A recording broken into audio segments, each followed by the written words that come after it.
Bonjour Laurent. Alors Bonjour, nous sommes près de l'église Saint-Michel où tout il y a à eu fait, un salon de Colante. Donc on va exactement, en profiter parce que tu as des annonces à faire. tout à fait. Je viens vous parler de vendredi prochain. Voilà, vendredi prochain, euh, on fait la troisième édition de Une bougie pour la paix.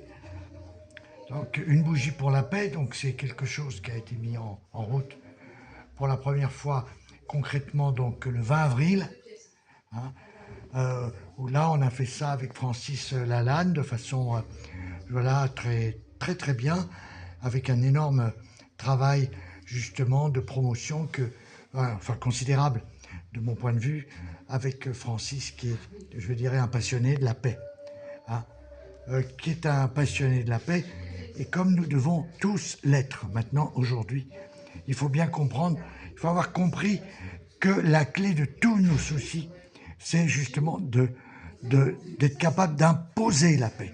Imposer la paix. Voilà. Si on a la paix, en fait, tous les problèmes sont résolus et on retrouve le plein emploi. Hein.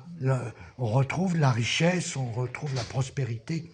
L'abondance. L'abondance, exactement, comme le nom de cette manifestation qui était donc la manifestation de l'abondance. C'est tout à fait ça. Mais en fait, c'est un combat. C'est-à-dire que la paix, jamais elle est gratuite. Là, et elle est obtenue que par, je dirais, une action collective, massive et intelligente, consciente.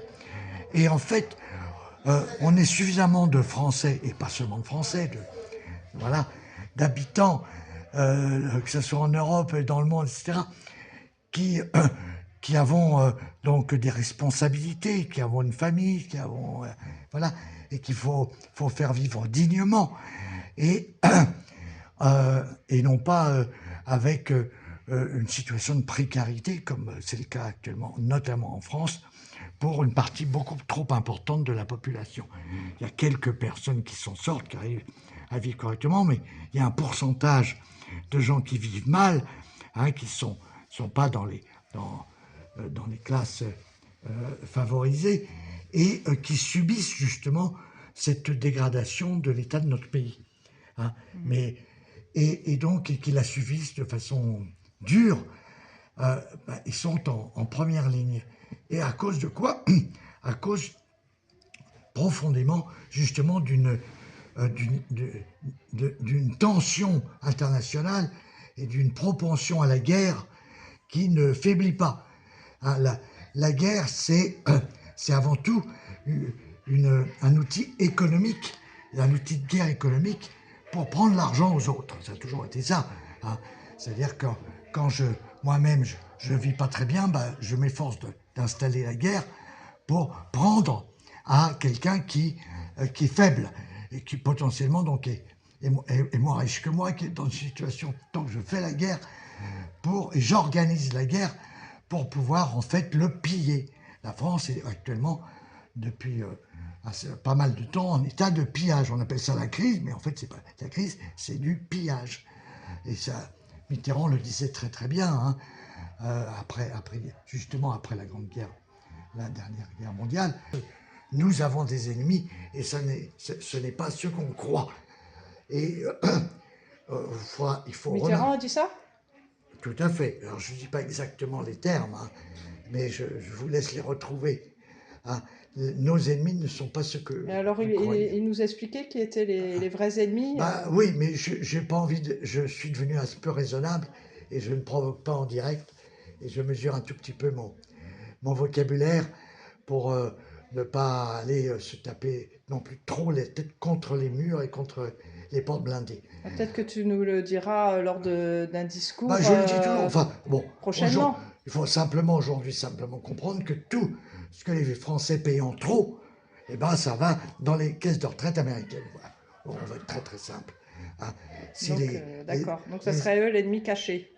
c'est ce qui est compris les BlackRock, absolument. Voilà. BlackRock est la plus grande entité mondiale, mais de très très loin, telle qu'elle n'a jamais existé. En fait, ce sont les retraités américains qui n'ont pas de retraite par répartition, qui n'ont de retraite que par capitalisation. Donc ils sont obligés d'aller chercher le pognon partout où ils peuvent dans le monde entier, tout le temps, tous les mois, pour payer les retraites des Américaines, voilà, des Américains. Et sachant que les États-Unis aujourd'hui sont malheureusement en faillite, parce qu'ils ont je dirais, cédé le travail de l'industrie entièrement parti en Asie, hein, qui ne demandait que ça. Hein, je veux dire, la Chine a toujours été le grand fournisseur. Mais on va dire que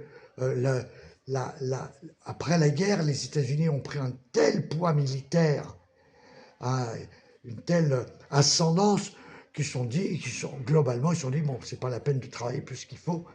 Hein. Nous, on gagne notre argent, on a pourtant de la sécurité au monde entier. Et ça suffit donc qu'on fasse de l'armement, etc., qu'on se concentre là-dessus. Et tout ce qui est industrie et compagnie, eh bien, on va le laisser faire aux Chinois et on prend les marges, quoi. On prend les bénéfices. Mais c'est un très très mauvais calcul parce qu'aujourd'hui, les États-Unis sont dans un état absolument déplorable. Hein, il y a un taux de chômage absolument gigantesque, les gens ne peuvent pas se soigner, etc. Et si vous comparez aujourd'hui avec justement les États-Unis, avec la Chine a démontré justement que grâce à un travail constant, très sérieux, eh bien, on continue à s'enrichir en permanence. Donc aujourd'hui, les États-Unis sont coincés, puisqu'ils ont, en fait, sont vraiment derrière tout ce qui est guerre dans le monde. Le terrorisme, guerre à Gaza, en Ukraine, c'est juste une façon de repousser les échéances quand on est en faillite et qu'on doit payer tous les mois, etc. Eh bien, il faut trouver de l'argent, et l'argent, c'est via l'armement et la vente d'armement. Donc, donc toutes les guerres ont actuellement pour origine, en fait, cet état économique, cet état de faillite américain, et qui n'est pas sortable. Il faut que le peuple, ceux qui souffrent véritablement de la précarité qu'induit cet état de guerre permanent, eh bien, disent, j'ai pigé, la bougie, elle veut dire ça, j'ai pigé, aujourd'hui je paye, j'ai de l'inflation, je paye mon électricité 2 fois plus cher, je paye mes pâtes, pareil, 50%, etc. C'est uniquement à cause de l'état de guerre qui est imposé par les États-Unis, qui veulent eux-mêmes pouvoir continuer à rouler avec des 4x4 à 50 litres au 100 et à vivre avec des maisons qui font 300 mètres carrés, etc., au-delà de leurs moyens.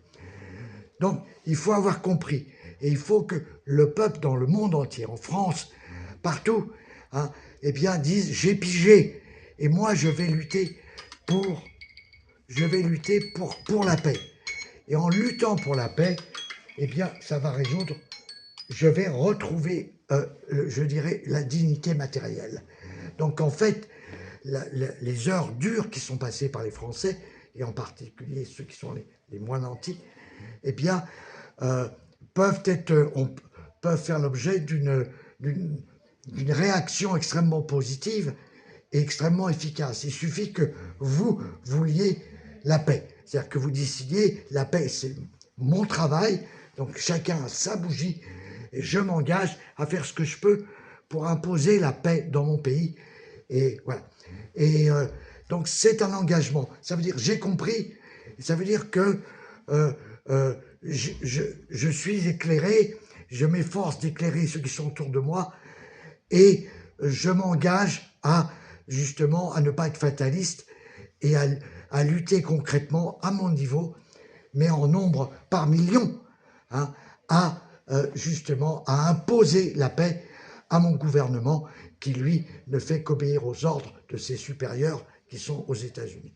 Donc la bougie pour la paix, c'est pas très cher, voilà, et c'est facile, et on se retrouve tous les mois, les 20 du mois, tous les mois, jusqu'à ce qu'il y ait la paix à Gaza, jusqu'à ce qu'il y ait la paix en Ukraine, et aussi, comme le dit, qu'il y ait la paix aussi au Congo, qui a énormément souffert au cours de ces 30 dernières années.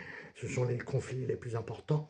Mais enfin, on va dire Gaza, l'Ukraine, qu'on résolve ça, et vous verrez que grâce à notre motivation, grâce au fait qu'au travers de de ce jour, ce 20 de chaque mois, et où je viens avec ma bougie devant la mairie, je fais un selfie qui va être conservé. Alors la mairie, c'est l'hôtel de ville, faut C'est bien le- préciser. à Paris, À c'est l'hôtel Paris, de c'est ville. l'hôtel de ville et Oui. dans d'autres villes, il y a Et aussi chacun cet le événement. fait devant sa mairie. Voilà. Donc c'est Et la nous, troisième fois. alors nous, c'est à quelle heure à Nous, Paris? c'est à 20 h, le 20 à 20 h, le 20 à 20 h. C'est facile à mémoriser. Ah oui, d'accord, très On bien. allume la bougie à 20 h. Et on se parle. Comment dire, on se donne du courage et on se donne voilà, de l'espoir. Et ça va marcher. Ça va marcher. Donc toi, tu seras un petit peu avant 20 h, vers 19 h, Moi, c'est je serai ça? là vers 19 h, tout à Voilà, et fait. puis tu vas peut-être parler, faire Un des peu, etc. discours. Je vais essayer à parler un peu moins que la dernière fois, et je vais surtout chercher à ce que on se parle entre nous et avec les passants et à qui s'intéressent. Mais pourquoi y a-t-il Voilà. cette bougie? Donc tous ceux qui voient cette vidéo, rendez-vous donc vers 19 h quand vous sortez du travail. Tous ceux Voilà, qui voilà. travaillent dans le centre de Paris, bah, passez par l'hôtel de ville.